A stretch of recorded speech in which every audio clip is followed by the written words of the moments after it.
የግብረ ሥጋ ግንኙነት በሚፈጸምበት ወቅትና ከግንኙነቱ በኋላ ባሉት ጥቂት ሰዓታት ውስጥ የሰው ልጅ ረቂቅ መንፈሳዊ አካሉ ሙሉ በሙሉ ክፍት ይሆናል። በምስጢራዊ ትምህርቶች መሠረት በማይገቡ ሰዓታትና ቦታዎች ላይ ወሲብ መፈጸም በሰውነት ዙሪያ ያለውን መንፈሳዊ መከላከያ ጋሻ በማዳከም በአካባቢው ባሉ ረቂቅ ክፉ ኃይሎች እንዲጠቃ የሚያደርግ ጤና የሚያሳጣና የዕድል ስርቆትን በር የሚከፍት አደገኛ ሁኔታ ይፈጠራል። ጠንቋዮችና ደጋሚዎች የሌሎችን መልካም ዕድልና ስኬት ለመውሰድ የወሲብ ኃይልን እንደ መሳሪያ ይጠቀማሉ። በተለይ በማይገቡ ሰዓታትና ቦታዎች ላይ ወሲብ የሚፈጽም ሰው ኃይሉ ክፍት ስለሚሆን በቀላሉ ለደጋሚዎችና ለመተተኞች ይጋለጣል። በዛሬው ቪዲዮ ዕድልና በረከትን፣ ጤናን ሊያስወስዱ የሰውነትን ኃይል ዝቅ በማድረግ ለክፉ መንፈሳዊ ጥቃት ሊያጋልጡ የሚችሉ ግብረ ሥጋ ግንኙነት የማይደረግባቸው 12 ጊዜያትና ቦታዎችን አቀርባለሁ። አብራችሁ ይቆዩ። አንደኛ፣ በቀን በተለይ በቀትር እኩለ ቀን 6 ሰዓት ላይ የሚደረግ ወሲባዊ ግንኙነት። በቀን ከ6 ሰዓት እስከ 9 ሰዓት በተለይ እኩለ ቀን 6 ሰዓት ላይ ፀሐይ በከፍተኛ ደረጃ በአናት ትክክል በምትሆንበት ሰዓት ፖዚቲቭ ኢነርጂ ጫፍ ላይ የሚደርስበት ሰዓት ነው። የወሲብ ኃይል ደግሞ ስውርና ወደ ውስጥ የሚያተኩር ጨለማ ባህሪ ያለው። ቀትር ላይ ወሲባዊ ግንኙነት ማድረግ የኃይል መጋጨት ይፈጥራል። ይህም የሕይወትን ኃይል በፍጥነት በማዳከም ከፍተኛ ድካምን፣ አለመረጋጋትና ስሜታዊ መረበሽን ያስከትላል። ረቂቅ የኢነርጂ ሕጎች እንደሚናገሩት የቀን ጊዜ ለሥራ፣ ለአዳዲስ ፈጠራዎችና ለአካላዊ እንቅስቃሴ የተመደበ ነው። በዚህ ወቅት የወሲብ ኃይልን ማባከን ለስኬት፣ ለቁሳዊ እድገትና ለሥራ የሚያስፈልገውን የውስጥ ፍላጎት ያመነምናል። በሜታፊዚክስ ሊቃውንት እንደሚሉት እኩለ ቀን ወይም ቀትር ለማሰላሰል፣ ለማረፍ ወይም ለመጸለይ መዋል እንዳለበት ይመክራሉ። በእኩለ ቀን አካላዊ ኃይልን የሚያባክኑ ድርጊቶችን መፈጸም የኤነርጂ ሚዛንን ስለሚያናጋ ለስሜት መለዋወጥና ለዕለታዊ ሥራዎች ላይ የዕድል መዘጋትን፣ ድካምን፣ ግራ መጋባትና መንፈሳዊ ዝለልትን ያመጣል። መንፈሳዊ አስተምህሮቶች እንደሚናገሩት የቀትር ጋኔን ሰዎች ንቁ መሆን በሚገባቸው ሰዓት በፍተት ውስጥ ካገኟቸው ቀጥታ ያደርሳሉ ብለው ያስተምራሉ። ሁለተኛ፣ በእኩለ ሌሊት ከሌሊቱ 6 ሰዓት እስከ 9 ሰዓት። ይህ ሰዓት የጠንቋዮችና የመናፍስት ሰዓት ተብሎ ይጠራል። እኩለ ሌሊት የቁሳዊ ዓለምና የስውሩ ዓለም ድንበር የሚቀጥንበትና የስውሩ አጋንንታዊ መንፈሳዊ ዓለም ኃይል በሚገለጥበት ሰዓት ተቀበዝባዥ መናፍስት፣ ክፉ አጋንንትና አሉታዊ የኃይል አካላት በነፃነት ወደ ቁሳዊ ዓለም የሚገቡበትና የሚንቀሳቀሱበት ዋናው ክፍለ ጊዜ ነው። በእኩለ ሌሊት ግንኙነት ማድረግ በአካባቢ የሚንቀሳቀሱ ክፉ መናፍስት ወደ ሰውነታችንና ወደ አእምሯችን እንዲገቡ በር ይከፍትላቸዋል። በዚህ ሰዓት የሰው ልጅ መንፈሳዊ መከላከያው ክፍት ስለሚሆን ለስውር መናፍስት ጥቃትና ለአሉታዊ ኃይሎች ሰለባ የመሆን ዕድሉ ከፍተኛ ነው።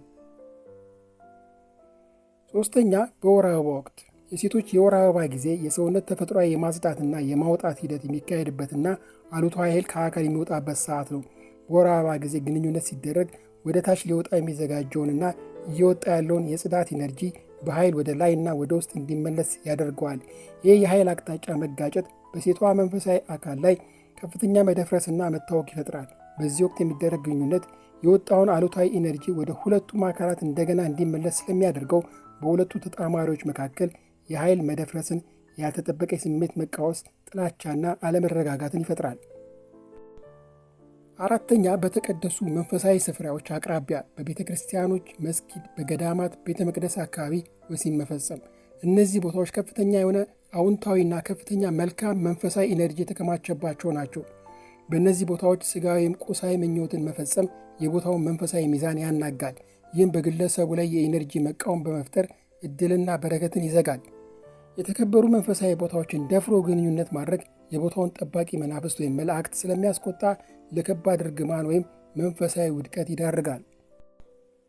አምስተኛ፣ በመቃብር ስፍራዎችና በባዶ በፈረሱ ቤቶች ውስጥ። እነዚህ ቦታዎች የሞቱ ሰዎች መንፈስ ወይም ተቀባባሽ መናፍስት የሚገኙባቸው በመሆናቸው በእነሱ ግዛት ውስጥ የሚደረግ የጾታ ግንኙነት የመናፍስት ጥቃትን ያስከትላል፣ የበረከትና የዕድል በሮችንም ይዘጋል። ስድስተኛ፣ በቅዳሜ ቀን በብዙ ምስጢራዊ ትምህርቶች መሠረት ቅዳሜ ለሥጋዊ እርካታ ብቻ ለሚደረግ የግብረ ሥጋ ግንኙነት በጣም መጥፎ የሳምንቱ ቀን ተደርጎ ይወሰዳል። ቅዳሜ የሚመራው በሳተርን ፕላኔት ነው። ቅዳሜ በቀጥታ ሲተረጎም የሳተርን ቀን ማለት ነው። የሳተርን ኃይል ቀዝቃዛ፣ አጥፊ፣ አስገዳጅና ገዳቢ ኃይል ሲሆን ይህም ለጤናማ መንፈሳዊ ግንኙነት ከሚያስፈልገው ሞቅ ያለ ሰፊና የፈጠራ ኃይል ፍጹም ተቃራኒ ነው።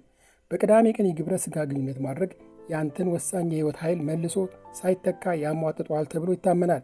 ጥንዶች ከመነቃቃት ይልቅ ያለምንም ምክንያት ከፍተኛ ድካም፣ ጭንቀት ወይም ስሜታዊ መራራቅ ሊሰማቸው ይችላል። ሳተርን እንቅፋቶችና ፈተናዎችን ስለሚገዛ በዚህ ቀን የገንዘብ ፍሰትን ሊያቆም ወይም ድንገተኛ የሥራ መዘግየቶችን ሊያስከትል ይችላል። ቀኑ ራስን ለመግዛት፣ ለመጾም፣ ለመመጽወትና ለመንፈሳዊ ተግሣጽ እንጂ ለሥጋዊ ደስታ የሚውል ቀን ተደርጎ አይታይም። ይህንን ሥርዓት መስበር የሳተርንን ቅጣት ያባብሳል ተብሎ ይታሰባል። 7ኛ በሆቴል ማደሪያዎች፣ ጭፈራ ቤቶች፣ በዘመድ ወይም በማያውቁት ቤት አልጋ ላይ እያንዳንዱ ቦታ የራሱ የሆነ ያለፈ ታሪክና የተከማቸ ኢነርጂ አለው። የቤቱ ወይም የባለቤቱ ኢነርጂ አሉታዊ፣ የጨለመ ወይም በበሽታ በችግር የተሞላ ከሆነ በዚያ ቦታ ላይ በሚደረግ የጾታ ግንኙነት ያ አሉታዊ ኢነርጂ በቀላሉ ወደ ሁለቱ ተጣማሪዎች ይተላለፋል። ግንኙነቱ በሚፈጸመ ቦታ የግርግር፣ የንዴት፣ የፍርሃት ወይም የዝሙት ኃይል የበዛበት ከሆነ ለምሳሌ የሆቴል ማደሪያዎች፣ ጭፈራ ቤቶች ወይም የኃይል ንጽህናቸው ባልተጠበቀ አልጋዎች ላይ ከሆነ በቦታው ላይ የሚንቀሳቀሱ ክፉ መናፍስት በቀላሉ ወደ ተጣማሪዎቹ መንፈሳዊ አካል መግባት ያስችላቸዋል። ብሎም የዕድል መዘጋትን፣ ድካምን፣ ግራ መጋባትና መንፈሳዊና አካላዊ ህመምን ያመጣል። 8ኛ በውሃ ዳርቻዎች፣ በወንዝ፣ በሐይቅ ወይም በባህር ዳር፣ በዛፎች ስርና በጫካዎች። ውሃ የሰው ልጅን ስሜትና የንቃተ ህሊና ኃይልን በከፍተኛ ሁኔታ አስተላላፊ ነው። በውሃ ዳርቻ ወሲብ መፈጸም መንፈሳዊ ኃይልን ለውጫዊ ኃይሎች ክፍት እንዲሆን ስለሚያደርግ ለአሉታዊ ኃይሎች በቀላሉ እንድንጋለጥ ያደርጋል። በብዙ ባህሎች ዘንድ የወንዝና የባህር ዳርቻዎች የስውር መናፍስት፣ የውሃ መናፍስት መኖሪያ ተደርጎ ይታመናል።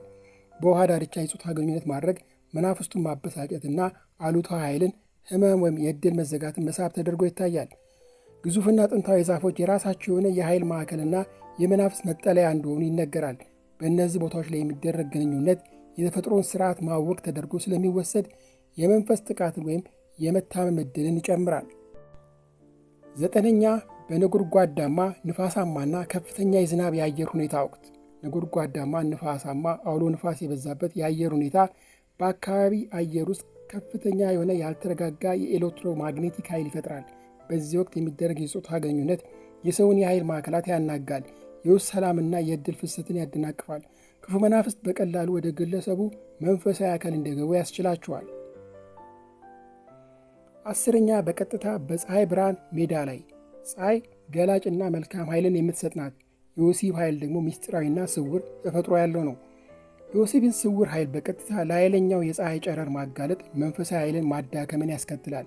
የፀሐይ ብርሃን ሜዳ ላይ ግንኙነት ማድረግ የአእምሮ ሰላምና የዕድል ፍሰትን በማደናቀፍ ክፉ መናፍስት በቀላሉ ወደ ተጣማሪዎቹ መንፈሳዊ አካል እንዲገቡ ያስችላቸዋል።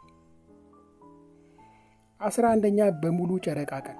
በሙሉ ጨረቃ ወቅት የሰው ልጅ የስሜት መዋዠቅ፣ የደም ዝውውር የሚጨምርበትና አጋንንታዊ መንፈሳዊ ዓለም ኃይሉ የሚያይልበት፣ ተቅበዝባዥ መናፍስት፣ ክፉ አጋንንት በነፃነት ወደ ቁሳዊ ዓለም የሚገቡበትና የሚንቀሳቀሱበት ወቅት ነው። በዚህ ወቅት የሚደረግ ወሲብ የስሜት አለመረጋጋት፣ ብስጭትና ቁጣ እንዲጨምር ያደርጋል። በዚህ ቀን የሚደረግ ወሲብ ለእነዚህ ክፉ መናፍስት ሊያጋልጥ ይችላል። 12ኛ በመጸዳጃ ቤት ወይም በቆሻሻ ቦታዎች አቅራቢያ። ቆሻሻና የፍሳሽ ቦታዎች ዝቅተኛ የኃይል ማዕከል ናቸው። በእነዚህ ቦታዎች አቅራቢያ ወሲብ መፈጸም ስጋትን፣ ጭንቀትና የመንፈስ ድካምን በመሳብ ለስውር መናፍስትና ለአሉታዊ ኃይሎች ጥቃት ያጋልጣል። እንግዲህ ግንኙነት የሚፈጸምበት ቦታ የተረጋጋ፣ ሰላማዊ፣ ንጹሕና ደህንነቱ የተጠበቀ የግል ቦታ በተለይም በራስ መኖሪያ ቤት ውስጥ ሲፈጸም ጸጋን፣ በረከትና አካላዊ መንፈሳዊ ታዳሽነትን ያመጣል እላለሁ። የተሰማችሁን ኮመንት አድርጉ። ሰላም ሁኑ።